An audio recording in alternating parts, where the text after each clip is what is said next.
పేరు B Rahul, inter second year చదువుతున్నాను. ఇది ఇంతకు ముందు కూడా ఇలానే ఉంటుండే, చెప్పినా కూడా ఇంతే చేస్తుండే. ఇది తెలుగు సార్లు కొడుతుండే మమ్మల్ని. వాటర్ దానికి వచ్చినప్పుడు కూడా ఈ శ్రీనివాస్ సార్ ఎకనామిక్స్ ఏందిరా ఎప్పుడంటే అప్పుడు వస్తున్నారు లుచ్చా అనుకుంటా తిట్టిరు, లుచ్చా అనుకుంటా తిట్టిరు సార్.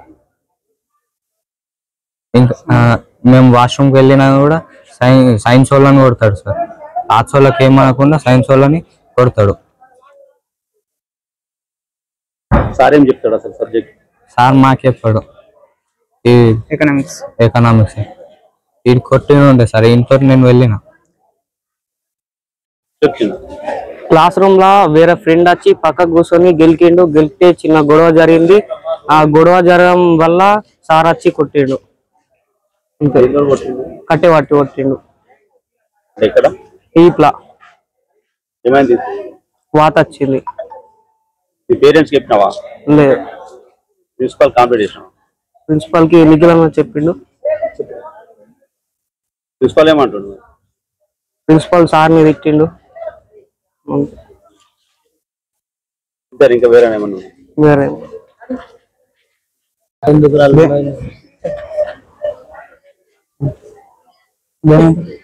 అది సార్ ఏం తిట్టిండు? అక్కడ నుంచి హాస్టల్ నుంచి కాలేజ్ కన్నా వస్తున్నాము. అయితే రోడ్ మీద రాగా అక్కడ సార్ అయ్యిండు. సార్ని మేము అంతా అబ్జర్వ్ చేయలేదు. శ్రీనివాస్ సార్ అక్కడ రోడ్ మీద బైక్ పెట్టుకుని అయ్యిండు. అయితే మేము సార్ని అబ్జర్వ్ చేయలేదు. డైరెక్ట్ ఇట్లా వచ్చేటప్పుడు అంత సార్ ఇట్లా అది కుదబలిసిందారా అది ఇది అనుకుంటే ఏదో తిడితే అయితే మేము దగ్గరకు పోతే అయితే మళ్ళీ కాలేజ్ రమ్మంటే డైరెక్ట్ కాలేజ్ వచ్చేసినాం. అయితే అట్లా వచ్చినందుకు తిట్టిండి సారు. మళ్ళీ ఇట్లా సైన్స్ వాళ్ళని ఆర్ట్స్ వాళ్ళని వేరే వాళ్ళని చూస్తారు సార్. పోయేటప్పుడు కానీ వచ్చేటప్పుడు కానీ సైన్స్ వాళ్ళు లేట్ వచ్చినా తిడతాడు, లేట్ పోయినా తిడతాడు. రోడ్ మీద ఏడైతే ఆడ తిడతాడు సార్. ఇదేనా దాని గురించి నువ్వు చెప్పి. అయితే మా ఫ్రెండ్ ఇట్లా క్లాస్ లో కూర్చోగా అయితే ఇంకొక అతను ఇట్లా గిచ్చినట్టు చేసిండేది. అయితే అతను ఇట్లా చేతులు చెప్తే ఆయన తను ఏమన్నాడంట, అది ఏమన్నా ఇట్లా సైలెంట్ పోకుండా ఆయన సార్ వచ్చి ఆయన కట్టబట్టి కొడితే ఇట్లా ఇంకా వాత వచ్చింది. గంగాధర్ సార్. ప్రభుత్వ జూనియర్ కళాశాలలో శనివారం జరిగినటువంటి సంఘటన దురదృష్టకరంగా భావిస్తున్నాను. ఆ రోజు సివిక్స్ లెక్చరర్ అన్న గంగాధర్ సారు శరత్ అనే పిల్లగాన్ని ఆవేశంగా కొట్టడం జరిగింది, కానీ వేరే ఉద్దేశం లేని చెప్పడం జరిగింది. నేను ఆయనకు హెచ్చరించి చెప్పాను, ఎట్టి పరిస్థితుల్లో స్టూడెంట్ పైన చేతి వేయడం కానీ పద్ధతి కాదు అని చెప్పాను. మళ్ళీ ఈ రిపీట్ అయితే నేను హయ్యర్ అథారిటీకి నేను కాంప్లీట్ చేస్తానని హెచ్చరించడం జరిగింది. అదేవిధంగా శ్రీనివాస్ సార్ అనే ఎకనామిక్ లెక్చరర్ కూడా ఏదో అన్పార్లమెంట్ లాంగ్వేజ్ ఉపయోగించినట్టు నా దృష్టికి వచ్చింది. ఆ విషయంలో కూడా నేను ఆయనకు హెచ్చరించి చెప్పాను, ఎట్టి పరిస్థితుల్లో కూడా ఎటువంటి అన్పార్లమెంట్ లాంగ్వేజ్ కానీ మరియు ఈ కొట్టడం కానీ మంచి పద్ధతి కానీ హెచ్చరించడం జరిగింది. వీళ్ళకు హెచ్చరిస్తూ మళ్ళీ ఈ సంఘటనలు పునరావృతం కాకూడదని వాళ్ళకి హెచ్చరించడం జరిగింది. పట్టణ కేంద్రంలో ఉన్నటువంటి government junior college boys Armoor లో ఏదైతే శుక్రవారం రోజు జరిగినటువంటి సంఘటన ఏంటంటే, ఫస్ట్ ఇయర్ చదువుతున్నటువంటి చేతన్ మన చెట్పల్లి అనే అబ్బాయిని ఇక్కడ లెక్చరర్ మన పొలిటికల్ సైన్స్ గంగాధర్ సార్ గారు కొట్టడం జరిగింది. ఏదైతే అక్కడ ఎందుకు కొట్టిండో కూడా సార్కి తెలియదు. వీళ్ళిద్దరు ఏదో దానికి సంబంధించినటువంటి గొడవ జరుగుతున్న తరుణంలోనే అసలు ఏం జరిగిందనే విషయం తెలుసుకోకుండానే గంగాధర్ సార్ కొట్టడం జరిగింది. అట్లా ఎందుకు కొట్టారని కూడా అడగడంతో సార్ కూడా ఎలాంటి ఎక్స్ప్లెనేషన్ ఇవ్వలేదు. అట్లయితే ఈ కాలేజీలో బాయ్స్ కాలేజ్ ఏం జరుగుతున్నదంటే దాదాపు చాలా మంది విద్యార్థులు కావచ్చు మా దగ్గర తీసుకొచ్చిన విషయాలు ఏంటంటే ఇక్కడ ఉన్నటువంటి సార్లు కావచ్చు కొట్టడము, తిట్టడము, లేదంటే వాళ్ళని అంటే వల్గర్ లాంగ్వేజ్ లా వాళ్ళకి ఇష్టమైనట్టు వాళ్ళు తిడతానే ఉన్నారు ఇక్కడ ఉన్నటువంటి సార్లు. మేము పీడిఎస్ ఏం డిమాండ్ చేస్తామంటే ఇలాంటి వాళ్ళందరినీ వెంటనే సస్పెండ్ చేయాలా. ఇక్కడ ఇప్పటి వరకు కూడా మన జరిగినటువంటి వెల్ఫేర్ ఇష్యూలో కావచ్చు, అబ్బాయి సూసైడ్ ఇష్యూలో కూడా కలెక్టర్ గారు విజిట్ చేయలేరు. మేము పీడిఎస్ ఏం డిమాండ్ చేస్తున్నామంటే వెంటనే కలెక్టర్ గారు దీన్ని విజిట్ చేయాలా, ఇక్కడ ఉన్నటువంటి సమస్యలు తెలుసుకోవాలా, విద్యార్థులకు న్యాయమైన విద్య అందేటట్టు చూడాల్సిన బాధ్యత కలెక్టర్ గారిది. అట్లనే మేము పీడిఎస్ ఏం డిమాండ్ చేస్తున్నామంటే వెంటనే మన ఎకనామిక్ సార్ ఎవరైతే ఉన్నారో ఆ సారే డిసిప్లిన్ కమిటీకి ఇక్కడ డిసిప్లిన్ కమిటీ సార్ డిసిప్లిన్ కమిటీలో ఉన్న మీరే ఎట్లా చేస్తే చదువుకుంటున్న విద్యార్థులు ఎట్లా చేస్తారు? అట్లనే అలవాటు అవుతారు. మరి నేను ఏంటంటే ఇప్పుడు అడ్మిషన్ తరుణంలోనే చాలా మంది విద్యార్థులు ఒక 20 మంది వరకు వెళ్ళిపోవడం జరిగింది. దానికి ఉన్న కారణం ఏంటంటే మేము పీడిఎస్ గా మేము ఒక కమిటీగా వెళ్ళి తెలుసుకోవడం జరిగింది.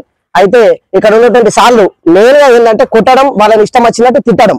ఇవాళ రేపు విద్యార్థులు తల్లిదండ్రులు తిడితేనే పడతలేరు, సార్లు తిట్టడం కూడా కరెక్ట్ కాదు కదా. మేము పీడిఎస్ ఏమంటున్నామంటే ఇక్కడ ఉన్నటువంటి ప్రిన్సిపల్ సార్ గారి దృష్టికి కూడా తీసుకొచ్చినాం. పీడిఎస్ గా వెంటనే డిమాండ్ చేస్తున్నాం, ఇక్కడ ఉన్నటువంటి వాళ్ళందరినీ సస్పెండ్ చేయాలా వాళ్ళు ఎవరైతున్నారో, లేదంటే దీనిపైన ఖచ్చితంగా ఉద్యమం చేస్తాం. వీళ్ళందరినీ తీసుకొచ్చి కలెక్టరేట్ ముట్టడి కన్నా వెనకాడము. ఆర్మూర్ ప్రభుత్వ బాలుల జూనియర్ కళాశాలలో ఒక బాలుని కొట్టారని చెప్పేసి ఒక విషయం పైన విద్యార్థి సంఘాలుగా మాట్లాడి వస్తే ఇక్కడ విద్యార్థితో మాట్లాడిన తర్వాత ఇది తరచుగా జరుగుతూ ఉందంట. పిల్లగాళ్ళను అన్పార్లమెంట్ లాంగ్వేజ్ తోటి అంటే దాదాపు ఒక మీడియా ముంగట కానీ లేకపోతే తల్లిదండ్రులకు చెప్పలేనటువంటి భాషతోటి ఇలా మాట్లాడుతున్నారంట ఉపాధ్యాయులు. పిల్లలను కొట్టడం, ఆ ఫోటో మీరు చూస్తే కనుక పిల్లాడికి ఒక 3 ఇంచుల మందం వెనక దద్దు, మన తెలంగాణ దొడ్డు భాషలో దద్దు అంటాం కదా, ఆ విధంగా కొట్టిండు. ఆ కొట్టలేదని కొడతాము చేస్తాము ఏమైనా చేసుకుంటారు, మీరు ఏం చేస్తారో చేసుకోవాలని మాట అంటే ఇలా ఉద్యోగాలు ఇచ్చినందుకు మనల్ని కొట్టమనా? మీ ఇంటికాడ కోపం అంతా పిల్లల మీద తీసుకొని పిల్లల్ని బలి చేస్తా అంటే ఇదేంది? ఇది పద్ధతి. ఇక్కడనే ఒక గురుకుల విద్యార్థి ఒక 15 రోజులైంది సుమారు ఈ పక్కకు దాదాపు 200 మీటర్ల దూరంలో ఉన్నటువంటి ఒక పల్లె ప్రకృతి వనంలో గురుకుల విద్యార్థి సూసైడ్ చేసుకున్నాడు. ఈ సూసైడ్ అంటే ఇప్పుడున్నటువంటి విద్యా వ్యవస్థలో పిల్లల మనసు సున్నితంగా ఉన్నది, తిడితే పట్టించుకుంటలేరు, కనీసం తల్లిదండ్రులు తిడితే కూడా ఓర్చుకోలేని పరిస్థితి ఉన్నది.